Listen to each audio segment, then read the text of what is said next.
Hi guys. Oh geez, such a bad gardening year for old school prepper. Many things went wrong, but we've discussed those before, so I'm going to stop talking about it if I can. We're breaking down the beds, the above ground beds for winter, and I came through. This had all those onions in it. I pulled them up, and you can see what's left. These had tomatillos in it this year, and we got a pretty good crop. It had some tomatoes. My tomatoes are just starting to ripen, like now, most of them. It's October, and it's getting to be 50 degrees at night, so stuff's dying. Anyway, long story short, I've been using this leave in the ground technique for a few years now, and what I do is I pick all the tomatillos that I want, or tomatoes or whatever, and then I leave some of these undersized ones, or maybe ones like this. It's rotting, so it's overripe. And what I'm going to do is leave them in place. I'm going to cover it up with a few more inches of soil and leave it. And next year I'm not going to have to plant this bed. This will be my third year. I've done it for the last 2 years, and it works. It works. So for the tomatillos it works. For the tomatoes it works. Inadvertently, somehow this Italian peperoncini came back this year. I did not plant this year, and I had a few jalapenos that and this one, which are still producing tiny little bebes, and they came back, which was great. So I must have just left a jalapeno around, which I do. If something's rotting, I'll just toss it around, and they tend to come back. But this technique has worked for me for the last few years. Swiss chard generated itself. Tomatoes here. These I've kind of been letting the beets and the Swiss chard go because I want to collect the seed. So I'm going to wait to pull this bed.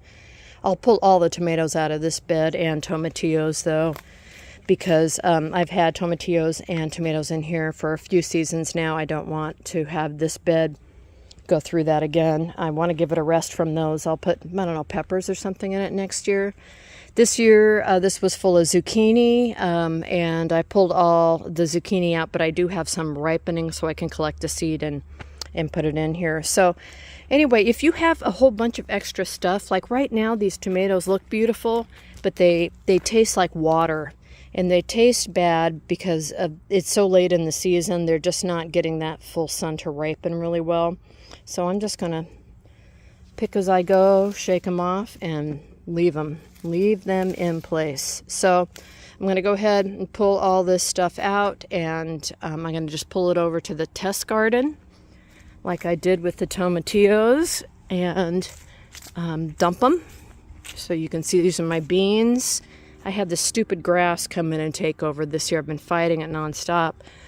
But on this side, my apple tree side, see all that? It's all tomatillos, and I'm just going to bury them. And next year, I'm not going to have to plant any tomatillos. It's going to be a wunderbar. And apples are still going strong. Actually, I'm going to just look at one, make sure there's no bee on it, and have a little breakfast. All right, so I'm going to do that real quick, and I'll show you when I'm done. All right, so we got that all done in quick measure. I just spread out the cherry tomatoes and left some of the bits and pieces here. But this grass that I pointed out before, that is everywhere. These little things on the end are seeds. Let me get that so you can see it. There are little seeds in here. So I really need to make sure this is out and burned, or put someplace else. See, here's another one, bunch of seeds. So just make sure to pull that out. And here I've got one of the plants that has the long beans on it, and it is just finishing up. I'll look through to see if there's any pods still left, pull them, and then pull it out. But otherwise, I'll go through and just bring in extra topsoil. I'll pull the soaker hose and put it away.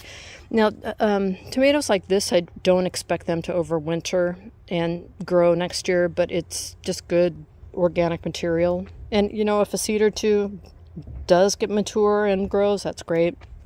but I don't expect it to. None of the green ones do I, but you know, it feeds the ground. And what else? I guess that's about it. So, like I said, it was an experiment for a couple years. Now it's proven itself to be true. Oh, and roughly, I think, you know, this is a real rough estimate, but I think about 20-25% of the seeds that have potential to grow now grow next year.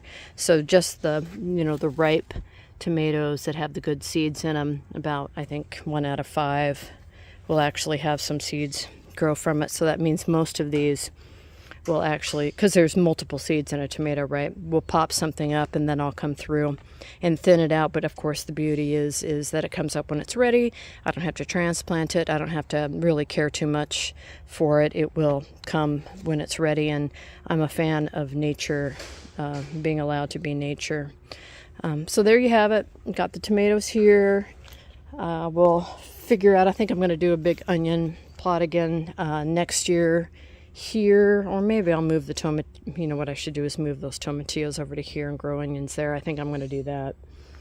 This, I'll figure out maybe hot peppers. This had carrots, and then succession planting I put in summer squash. So I think I'll do something else, duh. But the other thing I did is I had a bunch of tomatillos and tomatoes growing in here. Of course, you can see some of these tomatoes are still ripening up. But I think I'm going to pull these tomatillos, because how many tomatillos does one person need to eat? I've got that big bed of them over there. I don't need all these, right? So I'll pull those. It just was an idea at the time. And then I have okra growing here, which was super fun, except this variety is crap. As soon as it gets beyond like finger size, like even this one already, it's so fibrous, it's not good eating. And I tried pickling them, I tried cooking them. It's like eating through cardboard. And I love okra, but I've never grown it before. Obviously I got the wrong kind of okra. If you have okra that you really like that can last a while, I mean, you would think that this size would still be good, or at least this size would still be good, but it's already fibrous and anyway.